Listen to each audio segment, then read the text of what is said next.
ನಮಸ್ಕಾರ, ನ್ಯೂಸ್ ಸಂಗಮಕ್ಕೆ ಸ್ವಾಗತ. ಮೊದಲಿಗೆ ಹೆಡ್ಲೈನ್ಸ್. ರೈತನೊಬ್ಬ ಗುಂಡೇಟಿಗೆ ಬಲಿಯಾದ ಘಟನೆ ಕುಶಾಲನಗರ ತಾಲೂಕಿನ ಅಭ್ಯುತ್ಮಂಗಲ ಗ್ರಾಮದಲ್ಲಿ ನಡೆದಿದೆ. ಕುಶಾಲನಗರ ವಾಸವಿ ಯೋಜನಾ ಸಂಘದ ವತಿಯಿಂದ ವಾಸವಿ ಜಯಂತಿ ಕಾರ್ಯಕ್ರಮವನ್ನು ಹಮ್ಮಿಕೊಳ್ಳಲಾಗಿತ್ತು. ಕೆಆರ್ಪೇಟೆ ಪಟ್ಟಣದ ಡಾಕ್ಟರ್ ನಾರಾಯಣಗೌಡರ ನಿವಾಸದಲ್ಲಿ ಎಸ್ಎಸ್ಎಲ್ಸಿ ಪರೀಕ್ಷೆಯಲ್ಲಿ ರಾಜ್ಯಕ್ಕೆ ಟಾಪರ್ ಆಗಿ ಹೊರಹೊಮ್ಮಿರುವ ಪಟ್ಟಣದ ಧೃತಿ ಅವರನ್ನ ಸನ್ಮಾನಿಸಿ ಗೌರವಿಸಲಾಯಿತು.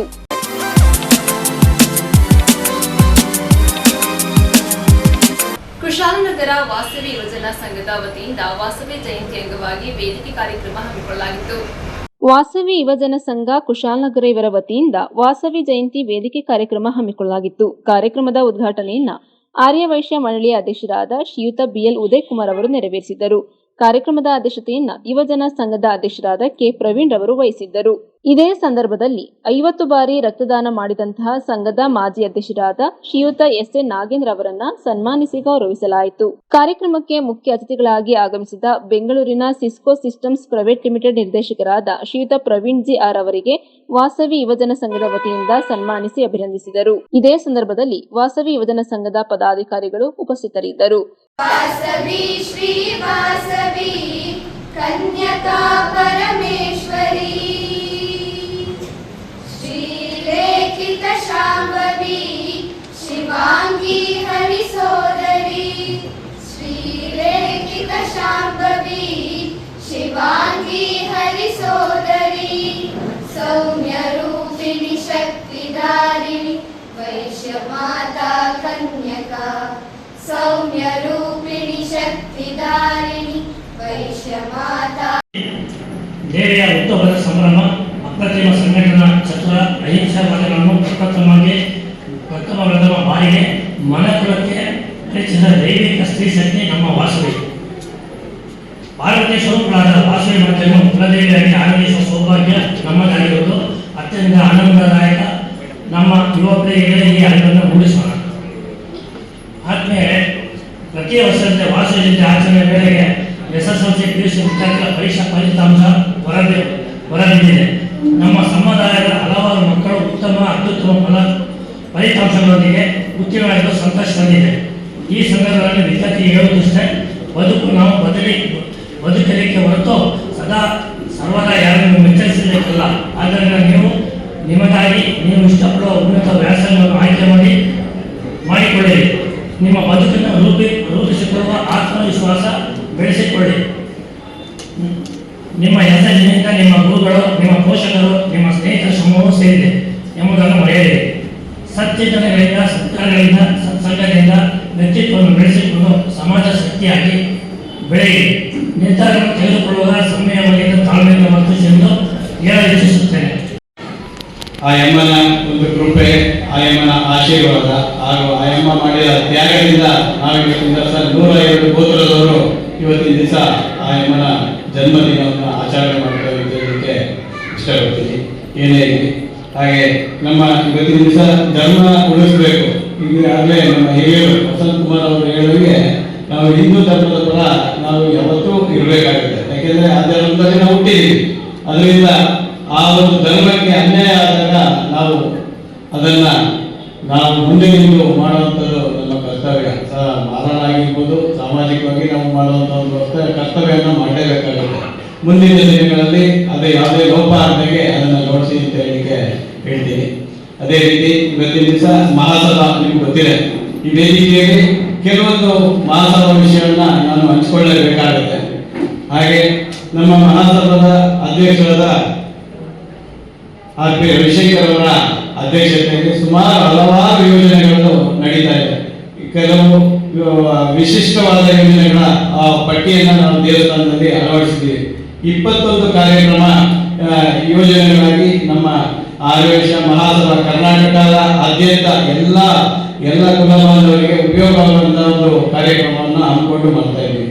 ಅದರಲ್ಲಿ ಸುಮಾರು ವಿಶಿಷ್ಟವಾದ ನಿಮ್ಗೆ ಗೊತ್ತಿದೆ, ಯಾವುದು ವಾಸವಿ ಚೇತನ ಅಂತ ಇದೆ, ವೈಶ್ಯ ತರಂಗ ಅಂತ, ಆರ್ಥಿಕ ಸಹಕಾರ ಕೊಡುವಂಥ ಒಂದು ಆರೋಗ್ಯ ಸೇವೆ, ವಾಸವಿ ವಾಸ ಪ್ರಸ್ಥಾಶ್ರಮ, ಅಮರ ಜ್ಯೋತಿ, ಅತಿಥಿ ಗೃಹದ್ದು, ಮತ್ತೆ ವೈಶ್ಯ ಹಾಸ್ಟೆಲ್, ವಾಸವಿ ಪೀಠ, ಹಾಗೆ ವಾಸವಿ ಅಕಾಡೆಮಿ, ಪ್ರತಿಭೋತ್ಸವ ಕಾರ್ಯಕ್ರಮ ನಾವು ಮಾಡ್ತಾ ಇರ್ತೀವಿ. ಮೈಸೂರಿಗೆ ಒಂದು ಯೋಜನೆ ಮಾಡಿದ್ವಿ, ಹಾಸ್ಟೆಲ್ ಇರುವಂಥದ್ದು ವಿದ್ಯಾರ್ಥಿಗಳಿಗೋಸ್ಕರ.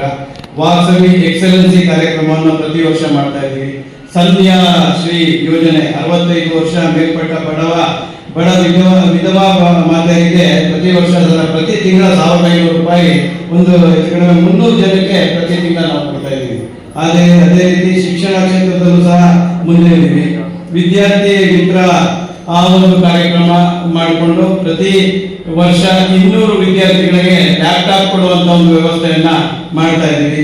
ಅದೇ ರೀತಿ ವಾಸವಿ ಪೋರ್ಟಲ್ ಉಪಯೋಗಿಸಿ 300 ದೇವಸ್ಥಾನಗಳನ್ನ ಒಂದು ಪೋರ್ಟಲ್ ಅಡಿಯಲ್ಲಿ ತಂದು ಎಲ್ಲಾ ದೇವಸ್ಥಾನಗಳ ವೀಕ್ಷಣೆ, ಬೇರೆ ದೇಶದಲ್ಲಿದ್ರು ಸಮೇತ ಅಲ್ಲಿ ಕುತ್ಕೊಂಡು ಪೂಜೆ ಮಾಡಿಸುವಂಥದ್ದು, ಅರ್ಚನೆ ಮಾಡಿಸುವಂಥದ್ದು ಕಾರ್ಯಕ್ರಮವನ್ನು ಸಮೇತ ಕೈಗೆತ್ತಿಕೊಂಡು ಈಗಾಗಲೇ ಪ್ರಾರಂಭವಾಗಿದೆ. ಶಿಕ್ಷಣ ಕ್ಷೇತ್ರ ನಿಮ್ಗೆ ಗೊತ್ತಿದೆ, ಈಗಾಗಲೇ ದಾಬಾಸ್ಪೇಟೆ, ನೆಲಮಂಗಲ ತಾಲೂಕಿನಲ್ಲಿರುವಂತಹ ದಾಬಾಸ್ಪೇಟೆಯಲ್ಲಿ ಅತಿ ದೊಡ್ಡ ಒಂದು ಪ್ರಾಜೆಕ್ಟ್ ಅಂತಂದ್ರೆ ನಮ್ಮ ಏನು ಶಿಕ್ಷಣ ಸಂಸ್ಥೆಗಳು ಬೇರೆ JSS ಹಾಗೆ BGS ಆ ಕಾರ್ಯಕ್ರಮಗಳನ್ನು ಹಮ್ಮಿಕೊಂಡಿದೆ. ಬೇರೆ ಜನ ಅತ್ಯಂತ ಪುರಾತನವಾದ, ಅತ್ಯಂತ ಹಿಂದಿನ ಮೂಲ ನಿವಾಸಿಗಳಲ್ಲಿ ನನ್ನ ಕುಟುಂಬದವರು ಒಬ್ಬರು ಕೇಳಕ್ಕೆ ಹೆಣ್ಣಾಗುತ್ತೆ. 1936ರಲ್ಲಿ ನಾನು ಹುಟ್ಟಬೇಕಾದ್ರೆ ನಾನು ಹುಟ್ಟಿದ ಮನೆ ಇವತ್ತು ಇದೆ. ಇವತ್ತು ವೈಶಾಖ ಏನಿದೆ ಅವ್ರ ಅಂಗಡಿ ಇಟ್ಟಿದ್ದಂದ್ರೆ ಅಲ್ಲೇ ನಾವೆಲ್ಲ ಹುಟ್ಟಿದ್ದು. ಆ ಕಾಲದಲ್ಲಿ ಊರಿನ ಜನಸಂಖ್ಯೆ 70,000 ಮಾತ್ರ ಇಟ್ಟಿದ್ದು. ಆಗ ಈ ಒಂದು ಯಾವುದಿತ್ತು ರಥಬೀದಿ, ಶೆಟ್ರು ಬೀದಿ ಆಗಿತ್ತು, ಮುಖ್ಯ ರಸ್ತೆ ಅಂತ ಹೇಳ್ತಾ ಇತ್ತು. ಗಣಪತಿ ದೇವಸ್ಥಾನದವರು ಮಾತ್ರ ಊರಿದ್ದಿತ್ತು. ಅಲ್ಲಿಂದ ಆಚೆ ಯಾರಂತ ರಂಗನಾಥ್, ಇವತ್ತು SL ರಂಗನಾಥ್ ಅವ್ರ ಮನೆ ಕಟ್ಟಬೇಕಾದ್ರೆ ಪುರೋಹಿತರು ಇಟ್ಟಿದ್ರು. ಊರಿನ ಹೊರಗಡೆ ಹೋಗಿ ಮನೆ ಕಟ್ತಾ ಇದೆಯಾ ಅಂದರೆ ಆದಿವಾಸಿ ಜನಾಂಗದವರ 10 ಜನ 10 ಕುಟುಂಬ ಇರಬೇಕಾದ್ರೆ ಅದ್ರಲ್ಲಿ ನಮ್ಮ ಕುಟುಂಬವೂ ಒಂದಾಗಿತ್ತು. ಬಸ್ ಏನೇ ಇರಲಿ, 45 ವರ್ಷಗಳು, ನನ್ನ 85 ವರ್ಷಗಳ ಜೀವನದಲ್ಲಿ 45 ವರ್ಷ ಸಾರ್ವಜನಿಕ ಕ್ಷೇತ್ರಕ್ಕೆ ಮೀಸಲಿಟ್ಟೆ. ಅದರ ಕಾರಣ ನನ್ನ ತಂದೆ ತಾಯಿ, ಅಣ್ಣ ತಮ್ಮಂದಿರು ನನ್ನನ್ನು ಬಿಟ್ಟುಬಿಟ್ಟರು. ಆಗ ನನ್ನ ಕಾಲದಲ್ಲಿ ಹೈಸ್ಕೂಲ್ ಸಮೇತ ಇರಲಿಲ್ಲ. ಇವರಲ್ಲಿ 8ನೇ ತರಗತಿ ಮಾತ್ರ ಇದ್ದಿತ್ತು. 8ನೇ ತರಗತಿ ನಂತರ ನಾನು ಮೈಸೂರಿಗೆ ಹೋದೆ, ಚಿಕ್ಕಮಗಳೂರು ಹೋದೆ. ಮೈಸೂರಲ್ಲಿ ಮಹಾರಾಜ ಕಾಲೇಜಲ್ಲಿ BA ಪಡ್ಕೊಂಡ್ಬಂದೆ. ಹಿಂದೆ ನೀವು ಹೇಳಬೇಕಂದ್ರೆ ಓದ್ತಾ ಇದ್ದಿದ್ದು ಯಾಕೆ ಅಂತಂದ್ರೆ ಸರ್ಕಾರಿ ಉದ್ಯೋಗ ಸಿಕ್ಕಿದ್ರೆ ಸಂತೋಷವಾಗಿರ್ಬೋದು ಅನ್ನೋ ಕಾಲಕ್ಕೆ ಮಾತ್ರ ಹೋಗ್ತಾ ಇದ್ವಿ. ಆ ರೀತಿ ಇರ್ಬೇಕಾದ್ರೆ ನಾನು ಇಲ್ಲಿ ಫಸ್ಟ್ BA ಪದವಿಯನ್ನು ಮಾಡ್ಕೊಂಡು ಬಂದಾಗ ಅಲ್ಲಿ ಇರ್ತಕ್ಕಂಥ ನನ್ನ ಮಿತ್ರರು ಹೇಳ್ಕೊಂಡು ನೀನು ಕೆಲಸಕ್ಕೆ ಹೋಗಿಲ್ಲ, ಊರಲ್ಲೇ ಇದೆಯಾ ಅಂತೇಳಿ ಸನ್ಮಾನ ಮಾಡಿದ್ರು. ಅಂದರೆ ಕೆಲಸಕ್ಕೆ ಹೋದ್ರೆ ನಮ್ಮ ಕುಲದ ಸಮೇತ ವ್ಯಾಪಾರ ಮಾಡಬೇಕು ಅನ್ನೋ ದೃಷ್ಟಿ, ಸಾರ್ವಜನಿಕ ಕ್ಷೇತ್ರಕ್ಕೆ ಹೋಗ್ಬೇಕು ಅನ್ನೋ ದೃಷ್ಟಿ ಬಹುಶಃ ನಡ್ಕೊಂಡ್ಬಂತು ಕಾಲಚಕ್ರ ಬದಲಾವಣೆ.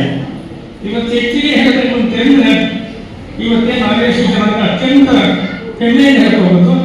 ಪ್ರಕೃತಿಯ ಆರಾಧಕರಾಗಿದೆ. ಪ್ರಕೃತಿಯನ್ನು ಪೂಜೆ ಮಾಡ್ತಾನೆ ಇದ್ದೀವಿ. ಅದು ಪರಿಸರಕ್ಕೆ ಮಾರಕವಾದ ಪೂರಕವಾದ ಕೆಲಸ ಆದಂಥ ದಿನಗಳು. ಅತ್ಯಂತ ಉನ್ನತ ಮಟ್ಟದಲ್ಲಿ ಕೆಲಸ ಮಾಡ್ತಾ ಇದ್ದೀವಿ. ಆದರೆ ನನಗೆ ಇತ್ತೀಚಿನ ದಿನಗಳಲ್ಲಿ ಹಿಂದೆ ಒಂದು ಮಾತಿತ್ತು.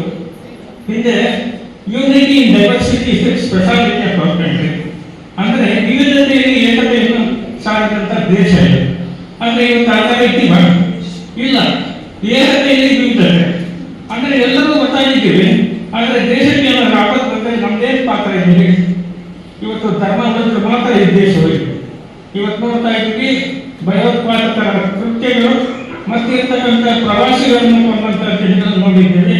ಅವರ ಆತ್ಮಕ್ಕೆ ಶಾಂತಿ ಕೊಡಬೇಕು ಭಾವಿಸ್ತಾ ಇದ್ದೇನೆ. ಸುಮಾರು 9 ಉಗ್ರರ ತಾಣಗಳನ್ನ ನಮ್ಮ ಸೇನೆ ನೆಲಸಮ ಮಾಡಿದೆ. ಇದೊಂದು ವಿಜಯೋತ್ಸವ ಅಂತಲೇ ನನ್ನ ಒಂದು ಭಾವನೆ. ಇನ್ನೊಂದು ಭಾಗ ಶಿಷ್ಟರ ರಕ್ಷಕ ಅಂತ ನಾನು ಹೇಳಿದೆ. ಶಿಷ್ಟರ ಅಂದ್ರೆ ಯಾರು? ಒಂದು ದೇಶ ಭಕ್ತ ಇರ್ಬೋದು, ಇಲ್ಲ ಒಂದು ದೇವರ ಒಂದು ಸೇವಕ ಇರ್ಬೋದು.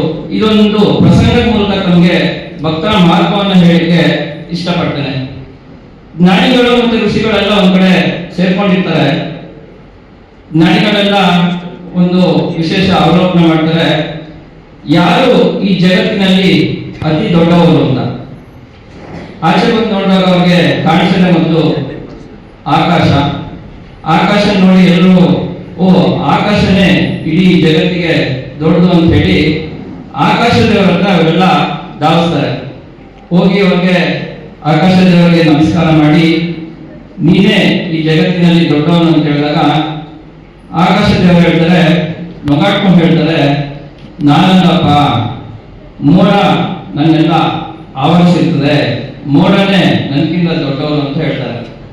ಅವಾಗ ಜ್ಞಾನಿಗಳು ಪುನಃ ಮೋಡ ಹತ್ರ ಹೋಗಿ ನಮಸ್ಕಾರ ಮಾಡಿ ನೀವೇ ದೊಡ್ಡವರು ಅಂತ ಹೇಳಿದಾಗ ಮೋಡ ಹೇಳುತ್ತೆ, ನಾನು ಒಂದ್ ಕಡೆ ಇದಕ್ಕೆ ಈ ಗಾಳಿ ನನ್ನ ಬಿಡದೇ ಇಲ್ಲ, ಗಾಳಿನೇ ನನಗಿಂತ ಮಹತ್ವದ್ದು ಮತ್ತೆ ದೊಡ್ಡವರು ಅಂತ ಹೇಳ್ತಾರೆ. ಸೇಮ್ ರಿಪೀಟ್ ಆಗುತ್ತೆ. ಗಾಳಿ ಹತ್ರ ಹೋಗಿ ಈ ಎಲ್ಲ ಜ್ಞಾನಿಗಳು ನಮಸ್ಕಾರ ಮಾಡಿ ನೀವೇ ದೊಡ್ಡವರು ಅಂತ ಹೇಳ್ತಾರೆ. ಅವಾಗ ಗಾಳಿ ಹೇಳುತ್ತೆ, ನಾನು ಎಷ್ಟು ಪ್ರಯತ್ನ ಪಟ್ಟು ಪರ್ವತಗಳ ಸಾಲನ್ನ ಅಲುಗಾಡಿಸ್ಲಿಕ್ಕೆ ಆಗಲ್ಲ, ಅವಾಗ ಪರ್ವತನೇ ದೊಡ್ಡದು ಅಂತ ಗಾಳಿ ಹೇಳುತ್ತೆ. ಪರ್ವತದ ಹತ್ರ ಪುನಃ ಧಾವಿಸ್ತಾರೆ. ಪರ್ವತ ಹತ್ರ ಮಾತಾಡ್ಬೇಕಿದ್ರೆ ಪರ್ವತ ದೇವರು ಹೇಳ್ತಾರೆ,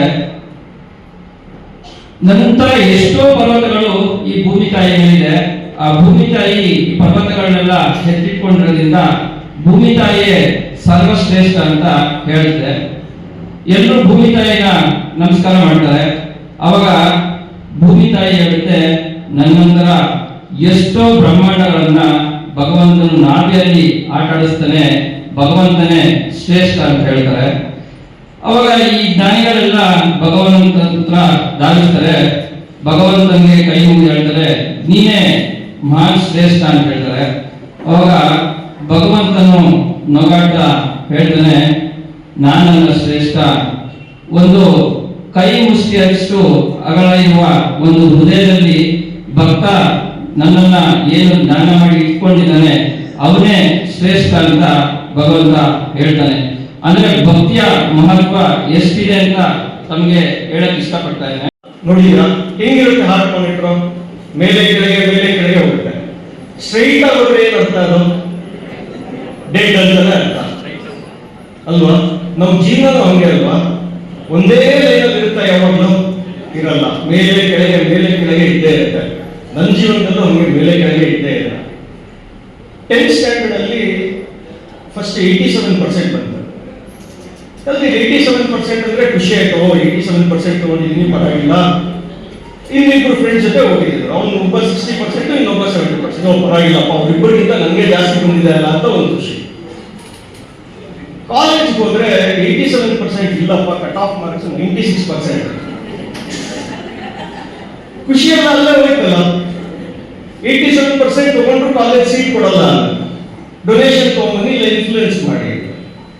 ಸೊ ಒಂದು ಕ್ಷಣ ಮಾತ್ರಕ್ಕೆ ಆಗಿರೋ ಖುಷಿ ನೆಕ್ಸ್ಟ್ ಕ್ಷಣ ಇರಲ್ಲ ನಮಗೆ ಅಲ್ವಾ?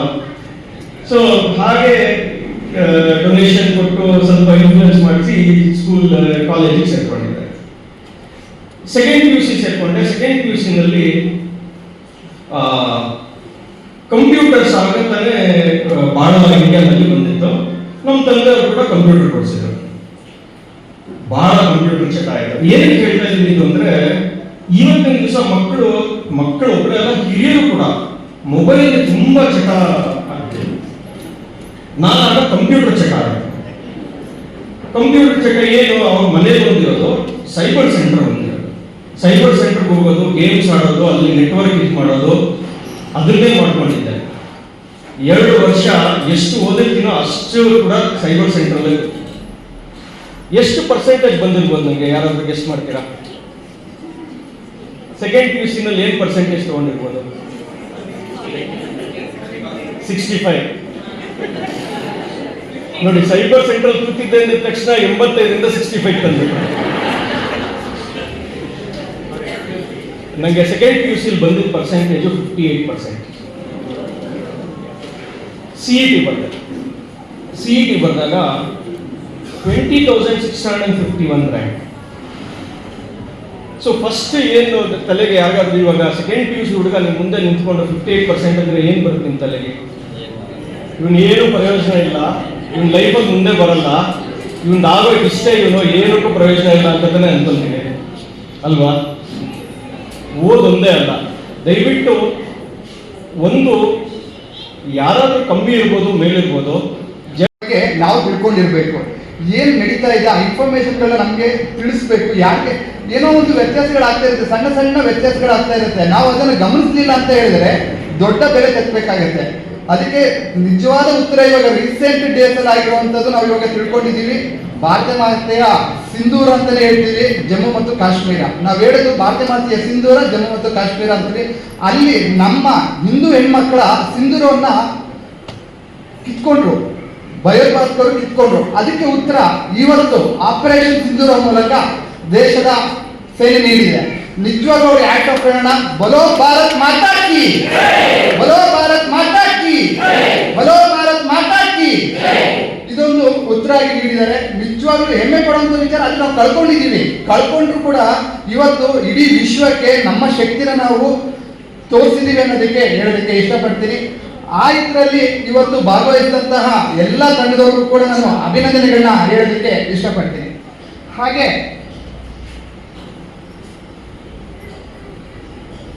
ನಮ್ಮ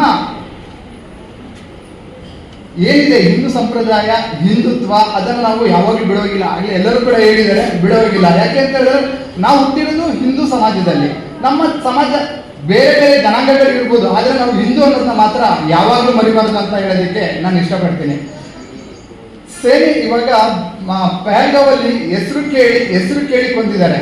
ಅದನ್ನೆಲ್ಲ ನಾವು ಮನಸ್ಸಲ್ಲಿ ಇಟ್ಕೊಳ್ಬೇಕು. ಯಾಕೆ ಅಂತ ಹೇಳಿದ್ರೆ ಏನು ನಡೀತಾ ಇದೆ ಪ್ರಸ್ತುತ ಸಮಾಜದಲ್ಲಿ, ಅಲ್ಲಿ ಹೇಗೆ ನಡೀತಾ ಇದೆ, ಏನು ಮನಸ್ಥಿತಿ ಹೇಗಿದೆ ಅನ್ನೋದ್ರ ಬಗ್ಗೆ ಎಲ್ಲರೂ ಗಮನ ಹರಿಸಬೇಕು. ನಮ್ಮ ಹಿಂದುತ್ವದ ಬಗ್ಗೆ ಮನೆಯಲ್ಲಿ ನಾವು ನಮ್ಮ ಮಕ್ಕಳಿಗೆ ನಮ್ಮ ಸಮಾಜದ ಬಗ್ಗೆ ನಾವು ತಿಳಿಸುವಂಥ ವ್ಯವಸ್ಥೆನ ನಾವು ಮಾಡಬೇಕಾಗತ್ತೆ. ಒಂದು. ಎರಡನೇದು, ನಮ್ಮ ಯುವಜನ ಸಂಘ ನಡೆದು ಬಂದ ಹಾದಿ ತುಂಬ 60 ವರ್ಷಕ್ಕಿಂತ ಹೆಚ್ಚಾಗಿದೆ ಯುವಜನ ಸಂಘ. ಬಹಳಷ್ಟು ಹಿರಿಯ ನನಗಿಂತ ಹಿಂದೆ ಸೇವೆ ಸಲ್ಲಿಸಿರುವಂಥ ತಂಡದವರಿದ್ದಾರೆ, ಅಧ್ಯಕ್ಷರುಗಳಿದ್ದಾರೆ. ಇವತ್ತು ಸಂಘ ಈ ಮಟ್ಟಿಗೆ ಬೆಳಿಬೇಕಾದ್ರೆ ಅವರೆಲ್ಲರ ಸೇವೆ ನಿಜವಾಗ್ಲೂ ನಾವು ನೆನಪಿಸ್ಕೊಳ್ಬೇಕಾಗುತ್ತೆ. ಅವರೆಲ್ಲರ ಸೇವೆಯಿಂದ ನಾವು ಈ ರೀತಿ ಇವತ್ತು ಉತ್ತಮವಾದ ಕಾರ್ಯಕ್ರಮಗಳನ್ನ ಅವರ ಮಾರ್ಗದರ್ಶನದಲ್ಲಿ ನಾವು ನಡೆಸ್ಕೊಂಡು ಬರ್ತಾ ಇದ್ದೀವಿ ಅಂತ ಹೇಳೋದಕ್ಕೆ ನಾನು ಇಷ್ಟಪಡ್ತೀನಿ. ಹಾಗೆ ನಮ್ಮ ಸಂಘದ ವತಿಯಿಂದ ಮೃತರ ಕುಟುಂಬಕ್ಕೆ 10,000 ರೂಪಾಯಿಗಳನ್ನು ಮತ್ತೆ 3 ದಿನದ ಊಟ ಉಪಚಾರಗಳನ್ನು ನಾವು ನೀಡುತ್ತಾ ಬರ್ತಾ ಇದ್ದೀವಿ. ಹಾಗೆ ಹಲವು ಕಾರ್ಯಕ್ರಮಗಳನ್ನ, ಜನೋಪಯೋಗಿ ಕಾರ್ಯಕ್ರಮಗಳನ್ನ ಮಾಡ್ತಾ ಇರ್ತೀವಿ. ಸಾಮಾಜಿಕ ಕಾರ್ಯಕ್ರಮ ಇರುತ್ತೆ, ಅದ್ರ ಜೊತೆಗೆ ದೇವಸ್ಥಾನದಲ್ಲೂ ಕೂಡ ಪೂಜಾ ಕಾರ್ಯಕ್ರಮಗಳಲ್ಲೂ ನಾವು ತೊಡಗಿಸ್ಕೊಳ್ತಾ ಇದ್ದೀವಿ. ಎಲ್ಲ ವಿಶೇಷವಾಗಿ ಕಾರ್ಯಕ್ರಮಗಳನ್ನ ನಾವು ಕಳೆದ 3-4 ವರ್ಷಗಳಿಂದ ನಡೆಸ್ಕೊಂಡು ಬರ್ತಾ ಇದ್ವಿ. ಅದು ಹಿಂದಿನ ವರ್ಷಗಳಲ್ಲೂ ಅತ್ಯುತ್ತಮವಾಗಿ ಆಗ್ತಾ ಇತ್ತು. ಈ ಕಳೆದ 3-4 ವರ್ಷದಿಂದ ನಾವು ನಮ್ಮ ಈ ಅವಧಿಯಲ್ಲಿ 101 ಗಣಪತಿ ಕಾರ್ಯಕ್ರಮ ಇರ್ಬೋದು, ದೀಪೋತ್ಸವ ಕಾರ್ಯಕ್ರಮ ಇರ್ಬೋದು, ಅದನ್ನು ನಾವು ಆಚರಿಸ್ಕೊಂಡು ಬರ್ತಾ ಇದ್ದೀವಿ. ನ್ಯೂಸ್ ಸಂಗಮಕ್ಕಾಗಿ ಡಾಕ್ಟರ್ ಎಚ್.ಎಂ. ರಘುಕೋಟಿ, ಕುಶಾಲನಗರ. ಕೊಡಗು ಜಿಲ್ಲೆಯಲ್ಲಿ ರೈತನೊಬ್ಬ ಗುಂಡೇಟಿಗೆ ಬಲಿಯಾದ ಘಟನೆ ಮಡಿಕೇರಿ ತಾಲೂಕಿನ ಅಬ್ಬಿತ್ಮಂಗಲ ಗ್ರಾಮದಲ್ಲಿ ನಡೆದಿದೆ. ಕೊಡಗು ಜಿಲ್ಲೆಯಲ್ಲಿ ರೈತನೊಬ್ಬ ಗುಂಡೇಟಿಗೆ ಬಲಿಯಾದ ಘಟನೆ ಮಡಿಕೇರಿ ತಾಲೂಕಿನ ಆಬ್ಯತ್ಮಂಗಲ ಗ್ರಾಮದಲ್ಲಿ ನಡೆದಿದೆ. ಕಾಫಿ ಬೆಳೆಗಾರ ಕೋಳಂಬಿ ವಿನು ಮೃತಪಟ್ಟ ವ್ಯಕ್ತಿಯಾಗಿದ್ದು, ಸ್ಥಳಕ್ಕೆ ಕೊಡಗು ಮಡಿಕೇರಿ ಪೊಲೀಸರು ಭೇಟಿ ನೀಡಿ ಪರಿಶೀಲನೆ ನಡೆಸಿದರು. ನಂಜರಾಯಪಟ್ಟಣದಲ್ಲಿ ವಾಸವಾಗಿದ್ದ ಬೆಳೆಗಾರ ಕೋಳಂಬಿ ವಿನು ಆಬ್ಯತ್ಮಂಗಲ ಗ್ರಾಮದಲ್ಲಿರುವ ತೋಟಕ್ಕೆ ತೆರಳಿದ ವೇಳೆ ದುರ್ಘಟನೆ. ತೋಟದ ಗೋದಾಮಿನಲ್ಲಿ ಪೈಪ್ಗಳ ಪರಿಶೀಲನೆಗೆ ತೆರಳಿದ ಸಂದರ್ಭ ಆರೋಪಿಗಳು ಇಬ್ಬಂದಿಯಿಂದ ಗುಂಡು ಹಾರಿಸಿ ಪರಾರಿಯಾಗಿದ್ದಾರೆ. ಗುಂಡೇಟಿನಿಂದ ಗಾಯಗೊಂಡ ವಿನು ರಕ್ತದ ನಡುವಿನಲ್ಲಿ ಸ್ಥಳದಲ್ಲೇ ಕೊನೆ ಉಸಿರೆಳೆದಿದ್ದಾರೆ. ಕಾಫಿ ತೋಟದಲ್ಲಿ ಕೆಲಸ ನಿರ್ವಹಿಸುತ್ತಿದ್ದ ಕಾರ್ಮಿಕರು ಗುಂಡೇಟು ಶಬ್ದ ಕೇಳಿ ಸ್ಥಳಕ್ಕೆ ಭೇಟಿ ನೀಡಿದ ಸಂದರ್ಭ ಸ್ಥಳದಲ್ಲೇ ವಿನು ಮೃತಪಟ್ಟಿದ್ದಾರೆ. ನಂತರ ಸ್ಥಳೀಯರು ಪೊಲೀಸರಿಗೆ ಮಾಹಿತಿ ನೀಡಿದ ಹಿನ್ನೆಲೆ ಪರಿಶೀಲಿಸಿ ಮುಂದಿನ ಕ್ರಮ ಕೈಗೊಂಡಿದ್ದಾರೆ. ಆಸ್ತಿ ವೈಷಮ್ಯ ಘಟನೆ ಕಾರಣ ಎನ್ನಲಾಗಿದೆ. ಮಡಿಕೇರಿ ಗ್ರಾಮಾಂತರ ಠಾಣೆಯಲ್ಲಿ ಪ್ರಕರಣ ದಾಖಲಾಗಿದೆ. ಗುಂಡೇಟಿನಿಂದ ಮೃತಪಟ್ಟ ವ್ಯಕ್ತಿಯ ಮೃತದೇಹವನ್ನು ಮಡಿಕೇರಿ ಜಿಲ್ಲಾ ಆಸ್ಪತ್ರೆಯಲ್ಲಿ ಮರಣೋತ್ತರ ಪರೀಕ್ಷೆ ಬಳಿಕ ವಾರಸುದಾರರಿಗೆ ನೀಡಲಾಗಿದೆ. ಕೊಡಗು ಎಸ್ಪಿ ರಾಮರಾಜನ್ ಸ್ಥಳಕ್ಕೆ ಭೇಟಿ ನೀಡಿ ತನಿಖೆ ಕೈಗೊಂಡು ಆರೋಪಿಗಳ ಪತ್ತೆಗೆ ಪ್ರತ್ಯಕ್ಷ ತಂಡವನ್ನು ರಚಿಸಿದ್ದಾರೆ. ಕೊಡಗು ಎಸ್ಪಿ ರಾಮರಾಜನ್ ಸ್ಥಳಕ್ಕೆ ಭೇಟಿ ನೀಡಿ ತನಿಖೆ ಕೈಗೊಂಡು ಆರೋಪಿಗಳ ಪತ್ತೆಗೆ ಪ್ರತ್ಯೇಕ ತಂಡವನ್ನು ರಚಿಸಿದ್ದಾರೆ. ಮೃತ ವ್ಯಕ್ತಿಗೆ ಪತ್ನಿ ಹಾಗೂ 2 ಮಕ್ಕಳಿದ್ದಾರೆ. ಪೊಲೀಸರು ತನಿಖೆ ಮುಂದುವರಿಸಿದ್ದು ಆರೋಪಿ ಪತ್ತೆಗೆ ಮುಂದಾಗಿದ್ದಾರೆ. ನ್ಯೂಸ್ ಸಂಗಮಕ್ಕಾಗಿ ಡಾಕ್ಟರ್ ಎಚ್.ಎಂ. ರಘುಕೋಟಿ, ಕುಶಾಲನಗರ. ಪಾವಗಡ ತಾಲೂಕಿನ ಕೇಟಿಹಳ್ಳಿ ಗ್ರಾಮ ಪಂಚಾಯಿತಿಯ ಮುಗದಾಳಬೆಟ್ಟ ಗ್ರಾಮದ ಗೊಲ್ಲರಹಟ್ಟಿಗೆ ರಾಜ್ಯ ಮಹಿಳಾ ಆಯೋಗದ ಅಧ್ಯಕ್ಷೆ ನಾಗಲಕ್ಷ್ಮಿ ಚೌಧರಿ ಭೇಟಿ ನೀಡಿ ಪರಿಶೀಲಿಸಿದರು. ಮೂಲಭೂತ ಸೌಕರ್ಯಗಳನ್ನು ತಕ್ಷಣವೇ ಒದಗಿಸಬೇಕು ಮತ್ತು ಪ್ರತಿಯೊಂದು ಮನೆಗಳಿಗೂ ಮೊಬೈಲ್ ಶೌಚಾಲಯಗಳನ್ನು ನೀಡಬೇಕೆಂದು ರಾಜ್ಯ ಮಹಿಳಾ ಆಯೋಗದ ಅಧ್ಯಕ್ಷರಾದ ನಾಗಲಕ್ಷ್ಮಿ ಚೌಧರಿ ತಿಳಿಸಿದರು. ಪಾವಗಡ ತಾಲೂಕಿನ ಕೇಟಿಹಳ್ಳಿ ಗ್ರಾಮ ಪಂಚಾಯಿತಿಯ ಮುಗದಾಳಬೆಟ್ಟ ಗ್ರಾಮದ ಗೊಲ್ಲರಹಟ್ಟಿಗೆ ಭೇಟಿ ನೀಡಿ ಜನರಿಂದ ಗೊಲ್ಲರಹಟ್ಟಿಯ ಕುಂದುಕೊರತೆಗಳ ಮಾಹಿತಿ ಪಡೆದು ನಂತರ ಅವರು ಮಾತನಾಡುತ್ತಾ, ಮೂಲಭೂತ ಸೌಕರ್ಯಗಳಿಂದ ಯಾವುದೇ ಗ್ರಾಮವು ವಂಚಿತವಾಗಬಾರದು. ಇಲ್ಲಿನ ಜನರಿಗೆ ಶುದ್ಧ ಕುಡಿಯುವ ನೀರು, ಶೌಚಾಲಯ, ಬೀದಿ ದೀಪಗಳು ಮತ್ತು ಸೂಕ್ತ ರೀತಿಯ ಚರಂಡಿಗಳನ್ನು ತಕ್ಷಣವೇ ಒದಗಿಸಬೇಕೆಂದು ಪಂಚಾಯಿತಿಯ ಅಭಿವೃದ್ಧಿ ಅಧಿಕಾರಿಯಾದ ಮಂಜುನಾಥ್ ರವರಿಗೆ ತಾಕೀತು ಮಾಡಿದರು. ನಂತರ ತಹಶೀಲ್ದಾರ್ ವರದರಾಜು ಮಾತನಾಡುತ್ತಾ, ಮುಗದಾಳ ಬೆಟ್ಟದ ಗ್ರಾಮದ ಸರ್ವೆ ನಂಬರ್ 166/1ರಲ್ಲಿ ಒಟ್ಟು 2 ಎಕರೆ 26 ಗುಂಟೆ ವಿಸ್ತೀರ್ಣದ ಜಮೀನಿನಲ್ಲಿ ಮನೆ ಹಾಗೂ ಗುಡಿಸಲುಗಳನ್ನು ಕಟ್ಟಿಕೊಂಡು ಹಲವು ವರ್ಷಗಳಿಂದ ವಾಸವಾಗಿರುತ್ತಾರೆ. ಆದರೆ ಪಕ್ಕದ ಜಮೀನಿನ ಮಾಲೀಕರು ಈ ಜಾಗವು ನನಗೆ ಸೇರಿತು ಎಂದು ನ್ಯಾಯಾಲಯದಲ್ಲಿ ಪ್ರಕರಣ ದಾಖಲಿಸಿದ್ದಾರೆ. ಈ ಪ್ರಕರಣಕ್ಕೆ ಸಂಬಂಧಿಸಿದಂತೆ ಅಡಿಷನಲ್ ಸಿವಿಲ್ ಜಡ್ ಮತ್ತು ಜೆಎಂಎಫ್ಸಿ ಹಾಗೂ ತಾಲೂಕಿನ ತಹಶೀಲ್ದಾರ್ ನ್ಯಾಯಾಲಯ ಮತ್ತು ಮಧುಗಿರಿ ಉಪವಿಭಾಗಾಧಿಕಾರಿಗಳ ನ್ಯಾಯಾಲಯದಲ್ಲಿ ಗೊಲ್ಲರಹಟ್ಟಿಯಲ್ಲಿ ಮನೆ ಕಟ್ಟಿಕೊಂಡಿರುವವರ ಪರವಾಗಿ ಆದೇಶವಾಗಿರುತ್ತದೆ. ಮೇ 16ರಂದು ಮಧುಗಿರಿ ನ್ಯಾಯಾಲಯದಲ್ಲಿ ಈ ಪ್ರಕರಣದ ತೀರ್ಪು ಪ್ರಕಟವಾಗುತ್ತದೆ. ನಂತರ ನ್ಯಾಯಾಲಯದ ಆದೇಶದಂತೆ ಕ್ರಮ ಕೈಗೊಳ್ಳಲಾಗುತ್ತದೆ ಎಂದು ತಿಳಿಸಿದರು.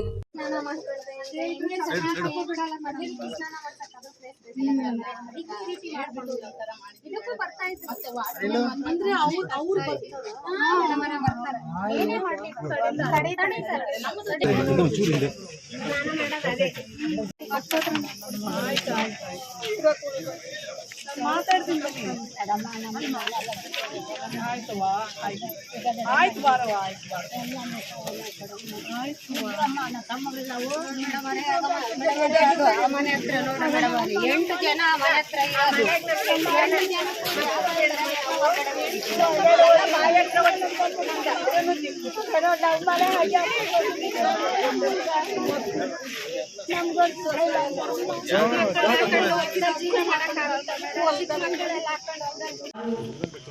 ವಯಸ್ಸು ಮಕ್ಕಳು, ಋತುಮತಿಯಾದಂಥ ಮಕ್ಕಳು, ಯಾರು ಹಾಸ್ಟೆಲಲ್ಲಿ ಓದ್ತಾ ಇರೋ ಮಕ್ಕಳು ಇಲ್ಲಿ ಬಂದು ಉಳ್ಕೊಳ್ಳೋಕ್ಕೆ ತಯಾರಿಲ್ಲ. ತಾಯಿಗಳು ಇಲ್ಲಿಂದ ಕೊಟ್ಟಿರೋ ಹೆಣ್ಮಕ್ಳು ಯಾರು ಈ ಮನೆಗೆ ಬಂದು ಉಳ್ಕೊಳ್ಳೋಕೆ ರೆಡಿ ಇಲ್ಲ. ಯಾಕಂದರೆ ಸ್ನಾನದ ವ್ಯವಸ್ಥೆ ಇಲ್ಲ, ಶೌಚಾಲಯದ ವ್ಯವಸ್ಥೆ ಇಲ್ಲ. ಬೆಟ್ಟದ ಕೆಳಗಡೆ ಏನೋ ಬಾತ್ರೂಮ್ ಮಾಡಿದಾರಂತೆ, ಅದು ರೆಡಿ ಬರ್ತಾರೆ. ಬಟ್ ಯಾರು ಇಲ್ಲಿಂದ ಹೋಗಿ ಅಲ್ಲಿ ಸ್ನಾನ ಮಾಡೋಕ್ಕೆ ಸಾಧ್ಯ ಇಲ್ಲ.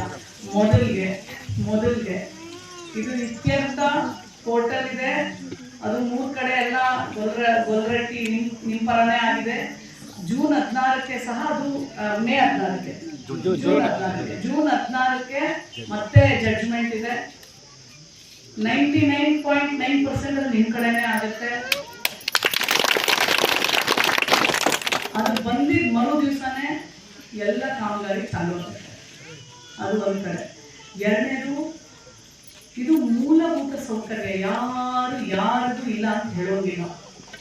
ನಾಳೆನೆ ಜಿಲ್ಲಾಡಳಿತದವರು ಎಲ್ಲ ಮೊಬೈಲ್ ಶೌಚಾಲಯನ ಇಲ್ಲಿ ಪ್ರತಿ ಮನೆಗೂ ನಿರ್ಮಾಣ ಮಾಡಿಕೊಡ್ಲೇಬೇಕು.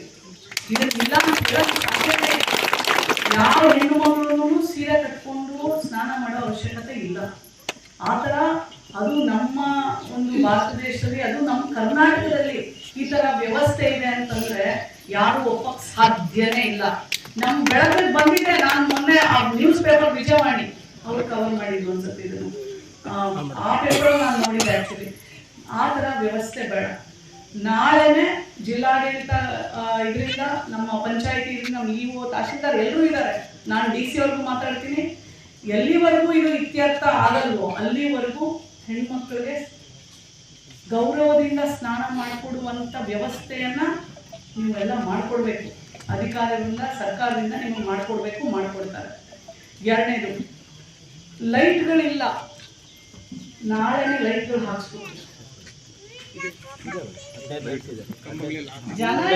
ಜನರ ಮಾತು ಒಪ್ಕೋಬೇಕ, ನಿಮ್ಮ ಮಾತು ಒಪ್ಕೋಬೇಕ? ನಾನು ಊರಿಗೆ ಬಂದು ನಿಂತಾನೆ ಊರ್ನವ್ರ ನೀವು ಒಂದು ಕೆಲಸ ಮಾಡ್ತಾರೆ ನೋಡ್ರಿ, ಇಲ್ಲೆಲ್ಲ ಕರಡಿ ಇರೋ ಜಾಗ ಆಯ್ತಾ. 26 ಗುಂಟೆ ಈಗ ಪ್ರೆಸೆಂಟ್ ಪಾಂಡೆಯಲ್ಲಿ ಗೊಲ್ಲರಹಟ್ಟಿ ಅನುಭವ ಅಂತ ಬರ್ತಾ ಇದೆ.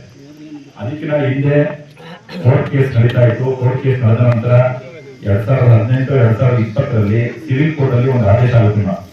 ಆದೇಶ ಆದ ನಂತರ ಇದು ಗೊಲ್ಲರಹಟ್ಟಿ ಅನುಭವ ಅಂತ ಹೇಳ್ಬಿಟ್ಟು ಅವರೇ ಗೊಲ್ಲರಹಟ್ಟಿ ಅಂತ ಹೇಳ್ಬಿಟ್ಟು ಪಾಣೆಯಲ್ಲಿ ಮತ್ತೆ ಖಾತೆಗೆ ಬರ್ತಾ ಇದೆ.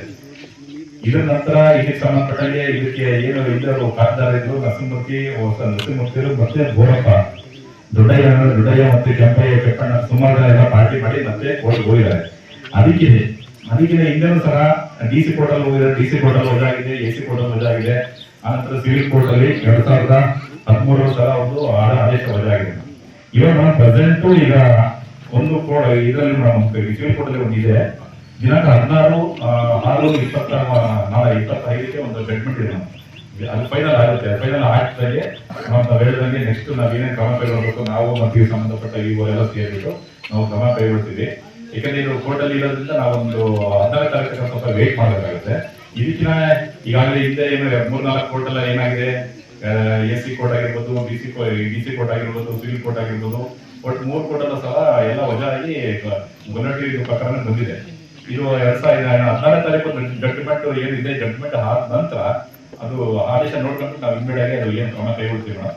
ಇವೇನು ಯಾರು ಏನು ಎದುರುಕೊಳ್ಳೋದಾಗಲಿ ಆತಂಕ ಪಡೋದಾಗಲಿ ಏನು ಅಂತ ಏನು ಅವಶ್ಯಕತೆ ಇಲ್ಲ. ಯಾಕೆಂದ್ರೆ ಅಕಸ್ಮಾತ್ ಏನಾದ್ರು ನಿಮ್ದೇನೋ ಪಾಣೆಯಲ್ಲಿ ಖಾತೆಯಲ್ಲಿ ಬರದಲ್ಲಿ ಇದ್ರೆ ಸಮಸ್ಯೆ ಆಗೋದಿಲ್ಲ. ಆಕ್ಚುಲಿ ಈಗಾಗಲೇ ಪಾಣೆಯಲ್ಲಿ ಖಾತೆಯಲ್ಲಿ ಎಲ್ಲ ಗೊಲ್ಲಟ್ಟಿ ಅನ್ನುವಂತ ಬರ್ತಾ ಇರೋದ್ರಿಂದ ಯಾವುದೇ ಕಾರಣಕ್ಕೂ ನಮಗೆ ಗೊತ್ತಿರೋ ಮಟ್ಟಿಗೆ ಅಷ್ಟು ಬೇಗ ಅದು ವಜಾ ಮಾಡಕ್ ಸಾಧ್ಯ ಇರೋದಿಲ್ಲ. ಆದ್ರಿಂದ ಏನು ಆಲ್ರೆಡಿ ಬರ್ತಾ ಇದೆ ಅದೇ ಕಂಟಿನ್ಯೂ ಆಗುತ್ತೆ 100% ಅಂತ ನಮ್ದು ಅಭಿಪ್ರಾಯ. ಆದ್ರಿಂದ ಈಗ 14 ತಾರೀಕು ಏನು ಜಡ್ಜ್ಮೆಂಟ್ ಆಗುತ್ತೆ, ಜಡ್ಜ್ಮೆಂಟ್ ಆಗಿದ ತಕ್ಷಣ ಹಾಗಾಗಿ ನೆಕ್ಸ್ಟ್ ನಾವು ಕ್ರಮ ಕೈಗೊಳ್ತೀವಿ ಅಂತ ಹೇಳ್ತೀವಿ. ನ್ಯೂಸ್ ಸಂಗಮಕ್ಕಾಗಿ ಅನಿಲ್ ಯಾದವ್, ಪಾವಗಡ, ತುಮಕೂರು. ಕುಶಾಲನಗರ ತಾಲೂಕಿನ ಶ್ರೀರಂಗಾಲದ ಬಸವ ಸೇವಾ ಸಮಿತಿ ಹಾಗೂ ಸರ್ವ ಜನಾಂಗದ ವತಿಯಿಂದ ಬಸವ ಜಯಂತಿಯನ್ನು ಆಚರಿಸಿದರು. ಕುಶಾಲನಗರ ತಾಲೂಕಿನ ಶ್ರೀರಂಗಾಲದ ಬಸವ ಸೇವಾ ಸಮಿತಿ ಹಾಗೂ ಸರ್ವ ಜನಾಂಗದ ವತಿಯಿಂದ ಬಸವ ಜಯಂತಿಯನ್ನ ಅದ್ದೂರಿಯಾಗಿ ಆಚರಿಸಿದರು. ರಥದಲ್ಲಿ ಬೆಳ್ಳಿಯ ಕವಚದ ಬಸವಣ್ಣವರ ಪ್ರತಿಮೆಯನ್ನ ಇರಿಸಿ ಊರಿನ ಪ್ರಮುಖ ಬೀದಿಗಳಲ್ಲಿ ಮೆರವಣಿಗೆ ಸಾಗಿಸಲಾಯಿತು. ಇದೇ ಸಂದರ್ಭ ಸಮಿತಿಯ ಪದಾಧಿಕಾರಿಗಳು, ಸದಸ್ಯರುಗಳು ಉಪಸ್ಥಿತರಿದ್ದರು.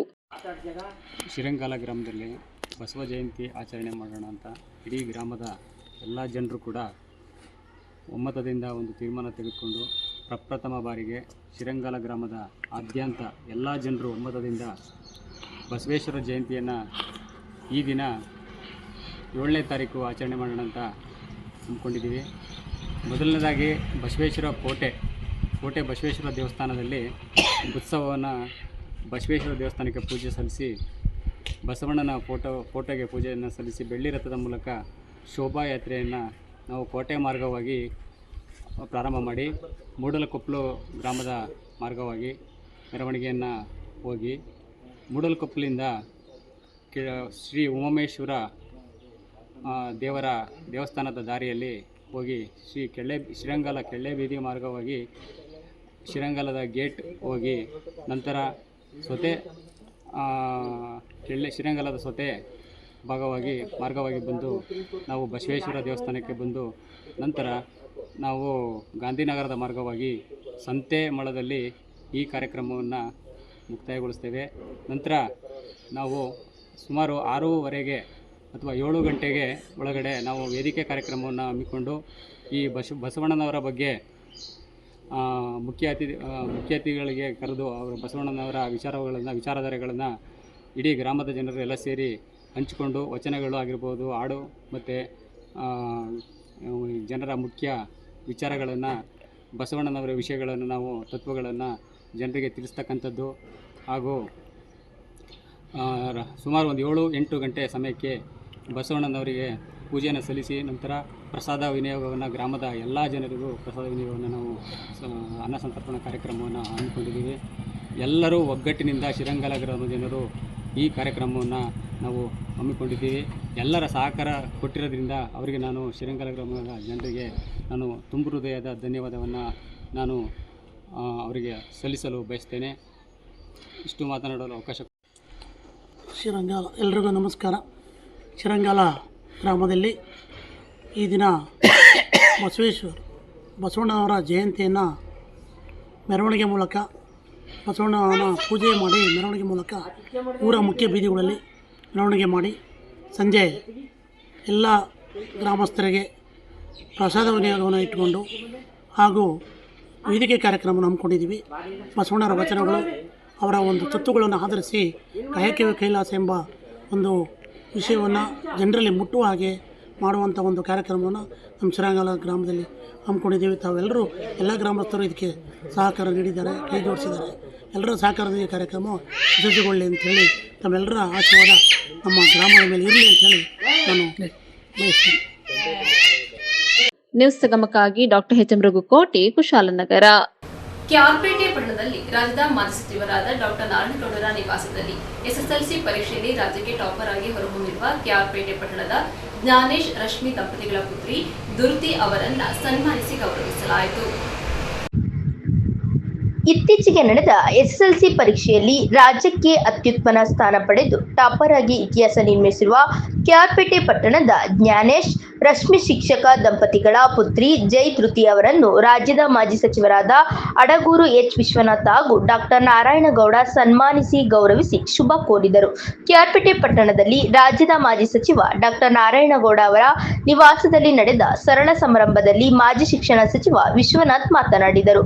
ಅಕ್ಷರದ ಜ್ಞಾನದ ಬೆಳಕಿನ ಶಕ್ತಿಯು ನಮ್ಮಿಂದ ಯಾರು ಕಡಿಯಲಾಗದ ಆಸ್ತಿಯಾಗಿದೆ. ಗ್ರಾಮೀಣ ಪ್ರದೇಶದ ವಿದ್ಯಾರ್ಥಿಗಳ ಸಾಧನೆಯನ್ನು ಕಂಡು ಸಂತೋಷವಾಗಿದೆ.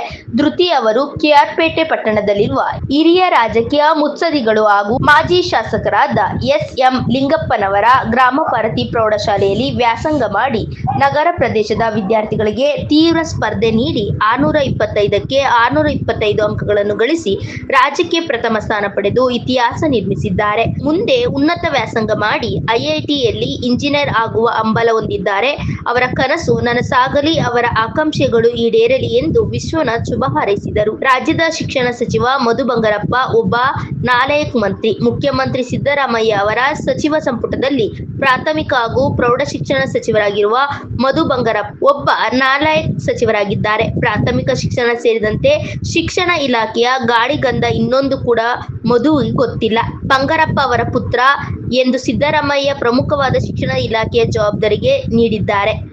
ಜನರ ಅಭಿಪ್ರಾಯ ಸಂಗ್ರಹಿಸಿ ಜನ ಅಭಿಪ್ರಾಯಕ್ಕೆ ಪೂರಕವಾಗಿ ಕೆಲಸ ಮಾಡುವ ಮಧು ಬಂಗಾರಪ್ಪ ಒಬ್ಬ ನಾಲಾಯಕ್ ಮಂತ್ರಿಯಾಗಿದ್ದಾರೆ ಎಂದು ವ್ಯಂಗ್ಯವಾಡಿದ ಮಾಜಿ ಶಿಕ್ಷಣ ಸಚಿವ ಎಚ್ ವಿಶ್ವನಾಥ್, ಇಂತಹ ನಾಲಾಯಕ್ ಸಚಿವರಿಂದ ಇಲಾಖೆಯಲ್ಲಿ ಯಾವ ಪ್ರಮುಖ ಬದಲಾವಣೆ ನಿರೀಕ್ಷಿಸಲು ಸಾಧ್ಯ ಎಂದು ಪತ್ರಕರ್ತರು ಪ್ರಶ್ನಿಸಿದ್ದಾರೆ.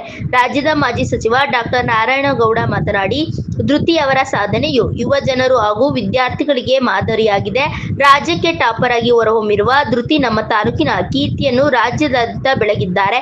ಇವರ ಸಾಧನೆಯು ಇತರ ವಿದ್ಯಾರ್ಥಿಗಳಿಗೆ ಮಾದರಿಯಾಗಿದೆ ಎಂದು ಅಭಿನಂದಿಸಿದ್ದಾರೆ. ಮಾಜಿ ಸಚಿವ ಡಾಕ್ಟರ್ ನಾರಾಯಣಗೌಡರ ಆಪ್ತ ಸಹಾಯಕ ದಯಾನಂದ, ಪುರಸಭೆ ಸದಸ್ಯ ಕೆಎಸ್ ಪ್ರಮೋದ್, ಮಾಜಿ ಸದಸ್ಯರಾದ ಆರ್ ಪ್ರಸಾದ್, ಕೆಆರ್ ನೀಲಕಂಠ, ಮುಖಂಡರಾದ ಕೈಗೋನಹಳ್ಳಿ ಕುಮಾರ್, ಸುನಿಲ್, ಅನಿಲ್, ತೃತೀಯ ಪೋಷಕರಾದ ಮೋಕ್ಷಶ್ರೀ, ತಂದೆ ಜ್ಞಾನೇಶ್, ತಾಯಿ ರಶ್ಮಿ ಮತ್ತಿತರರು ಉಪಸ್ಥಿತರಿದ್ದರು. ಅವರ ಕೃಪಾಶೀರ್ವಾದದಲ್ಲಿ ಅಂತಂತೇಳಿ ಭಗವಂತ ಧೃತಿಯವರಿಗೆ ಮುಂದೆ ಒಳ್ಳೇದು ಮಾಡಲಿ ಅಂತಂತೇಳಿ ದೇವರಲ್ಲಿ ನಾನು ಹಾರೈಕೆ ಮಾಡಿ ಅವರಿಗೆ ಒಳ್ಳೆಯದಾಗಿತ್ತು. ಎಜುಕೇಷನ್ ಮಿನಿಸ್ಟರ್ ಇದ್ದಾಗ ಒಂದು 300 ಮಕ್ಕಳು ಕಲಿಸ್ತೀವಿ sir, all over Karnataka sir. ಸರ್ಕಾರಿ ಶಾಲೆ, ಅದೇ ಸರ್ಕಾರಿ ಕಾನ್ವೆಂಟು, ಶಹರು, ಹಳ್ಳಿ ಮಕ್ಕಳು 300 ಮಕ್ಕಳು ಬಸ್ಸಲ್ಲಿ ಎಲ್ಲ ಕಡೆ ನಮ್ಗೆ ಕಲಿಸ್ತೀವಿ. 2 ದಿವಸ ಮಕ್ಕಳ ಜೊತೆ ಓಡಾಡಿದ್ವಿ. ಎಲ್ಲಿಂದ ಅವು 6ನೇ ತರಗತಿಯಿಂದ SSLC ತರಗತಿ. ನ್ಯೂಸ್ ಸಂಗಮಕ್ಕಾಗಿ ಡಾಕ್ಟರ್ ಕೆಆರ್ ನೀಲಕಂಠ, ಕೆಆರ್ಪೇಟೆ. ಕೊನೆಯಲ್ಲಿ ಮತ್ತೊಮ್ಮೆ ಹೆಡ್ಲೈನ್ಸ್. ರೈತನೊಬ್ಬ ಗುಂಡೇಟಿಗೆ ಬಲಿಯಾದ ಘಟನೆ ಕುಶಾಲನಗರ ತಾಲೂಕಿನ ಅಭ್ಯುತ್ಮಂಗಲ ಗ್ರಾಮದಲ್ಲಿ ನಡೆದಿದೆ. ಕುಶಾಲನಗರ ವಾಸವಿ ಯೋಜನಾ ಸಂಘದ ವತಿಯಿಂದ ವಾಸವಿ ಜಯಂತಿ ಕಾರ್ಯಕ್ರಮವನ್ನು ಹಮ್ಮಿಕೊಳ್ಳಲಾಗಿತ್ತು. ಕೆಆರ್ಪೇಟೆ ಪಟ್ಟಣದ ಡಾಕ್ಟರ್ ನಾರಾಯಣಗೌಡರ ನಿವಾಸದಲ್ಲಿ ಎಸ್ಎಸ್ಎಲ್ಸಿ ಪರೀಕ್ಷೆಯಲ್ಲಿ ರಾಜ್ಯಕ್ಕೆ ಟಾಪರ್ ಆಗಿ ಹೊರಹೊಮ್ಮಿರುವ ಪಟ್ಟಣದ ಧೃತಿ ಅವರನ್ನ ಸನ್ಮಾನಿಸಿ ಗೌರವಿಸಲಾಯಿತು.